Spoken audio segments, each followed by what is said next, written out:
आरएसवीआई info capsule पर ये है आरएसवीआई न्यूज अपडेट्स। आइए सुनते हैं देश विदेश की प्रमुख खबरें और सबसे पहले अंतर्राष्ट्रीय खबरें। उत्तरी गाजा में हमास की जगह लेने की योजना शुरू करेगा इजराइल। बाइडेन प्रशासन कर रहा इजराइल का विरोध।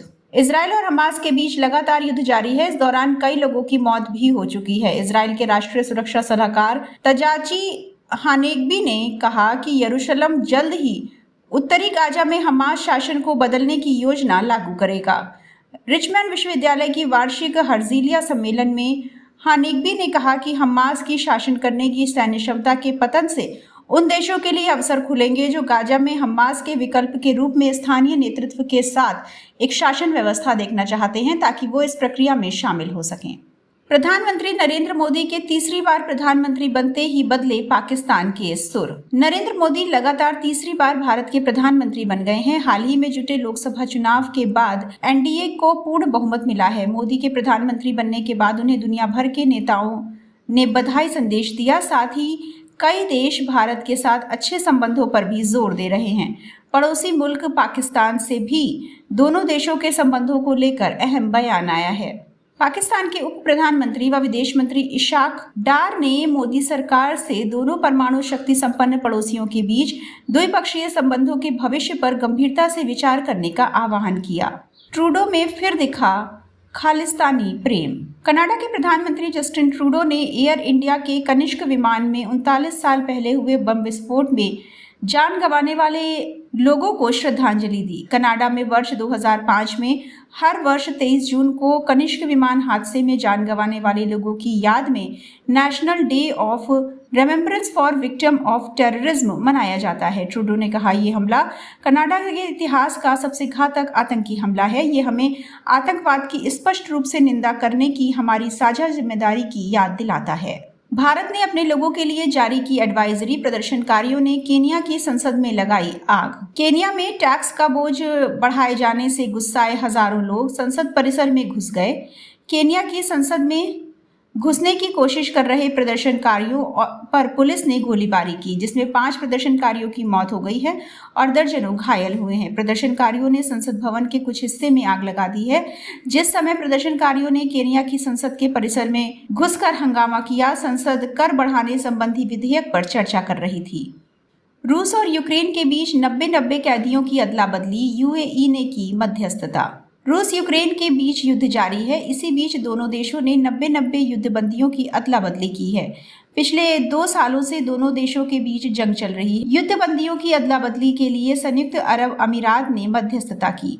यूक्रेनी राष्ट्रपति व्लादिमीर जेलेंस्की ने सोशल मीडिया पर कहा, आज हमारे 90 और लोग रूसी कैद से घर लौट आए। जेलेंस्की ने आगे कहा, हमारी कोशिश है कि रूस के कब्जे में जो भी हमारे कैदी हैं उसकी रिहाई हो सके। ये थी प्रमुख अंतर्राष्ट्रीय खबरें। आइए अब बढ़ते हैं देश की ओर और सुनते हैं राष्ट्रीय खबरें।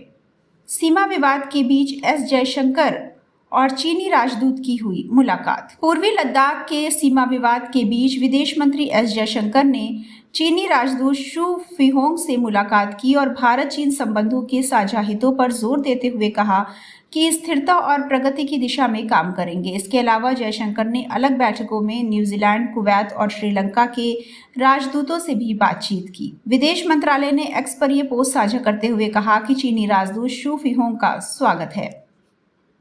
इलेक्ट्रॉनिक मशीन से नहीं, ऐसे होगा लोकसभा अध्यक्ष का चुनाव। लोकसभा चुनाव के बाद अब एक बार फिर से राजनीतिक गहमागहमी तेज हो गई है। लोकसभा अध्यक्ष पद को लेकर सत्ता पक्ष और विपक्ष में आम सहमति नहीं बनने के कारण 26 जून को लोकसभा स्पीकर तय करने के लिए चुनाव होगा। वहीं इस पद के लिए एनडीए ने ओम बिरला को, जबकि इंडी गठबंधन ने कोडी कुन्निल सुरेश को मैदान में उतारा है।